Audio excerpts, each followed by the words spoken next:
Hey viewers, welcome back. If you're new here, welcome. This is going to be an update video, and as you can see, we've got a factory radio here. I went to the U-Pullet yard near me and I found a factory radio from a newer GM, so the plugs are different. This is the 21 pin, I think it is, opposed to the 12 pin. Not to worry. In our red one that we have, that had an aftermarket radio already. So I took that out and now I have this right here. It also comes with this piece here for the constant 12 volt. The only thing it does not have is the second wire on this 2-pin connector. From what I've read, that other wire doesn't do anything, so who needs it? So pardon the road noise if you hear any. I'll do my best here. This will allow me to adapt that new radio to the factory harness in the car. Now I know the radio works, I tested it in the house. So if you're not familiar with GM coloring here, you got a light green, dark green, that's going to be your passenger side front. Tan and a gray is going to be your driver side front.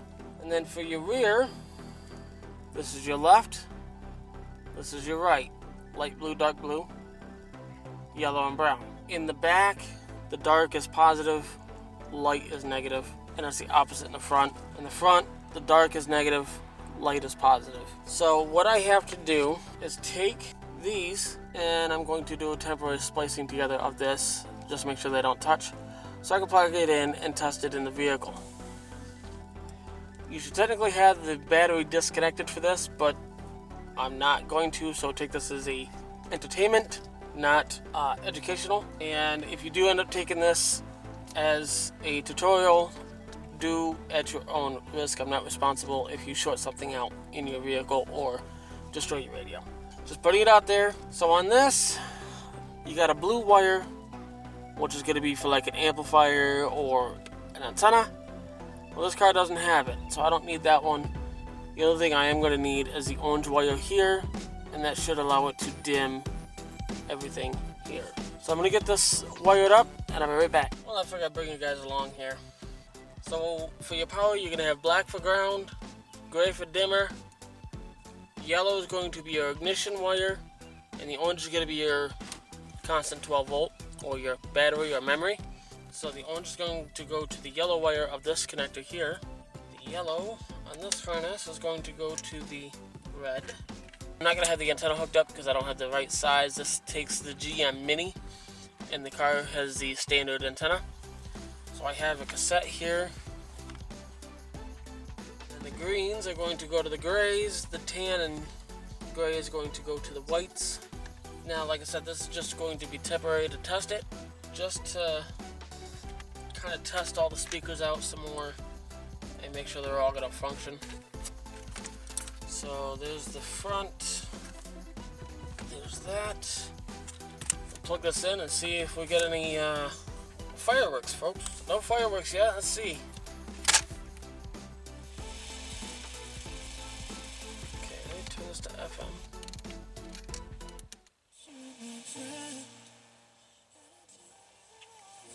This is a local station to us. Yeah, those front speakers sound like they're blown.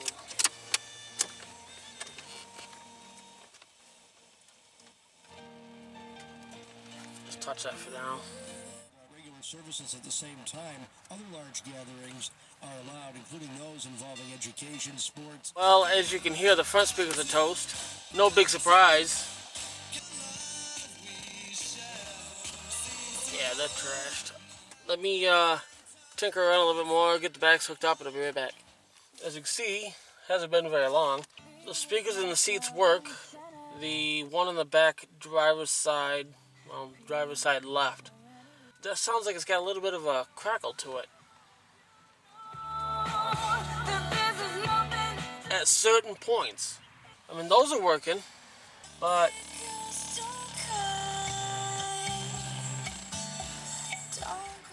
I mean, you could probably buy a reconing kit and redo the surrounds of the factory 4x10s I'll probably just buy new ones, to be honest, because these are just so old. I guarantee you, as soon as you start touching the material, it's just gonna fall apart.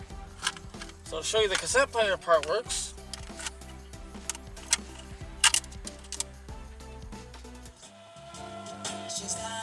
So with the dimming of the screen, what I read was wrong. So that other connector, the brown wire on that connector where the orange is for the constant 12 volt, apparently has something to do with the dimming of the screen. Not exactly sure how it works, but the fact that this actually works and doesn't sound half bad. This radio was originally black, so what I did is I ended up taking the whole face off of the factory radio from this car. So this has got the Pontiac red still, and it's got the colored buttons like the gray, like it was. The only thing that's not gray is that one knob that was missing from the factory one to begin with. It has the orange power button like the factory one does. When you look at this is going to look like it's a factory radio to this car in general. But the radio works, turns off with the key, comes back on with the key. I would say this is a success-ish, but the fact that it's working, being Frankenstein together like this, which I had a feeling the radio would work in here, I just wanted to be able to test it 100%, because I tested it in the house for a couple days, just having it hooked up to a power supply, just turning it on, turning it back off with the power supply. So if you like this video, smash that thumbs up button for me, would ya? And hit that subscribe button while you're right there. Until next time, have a good one.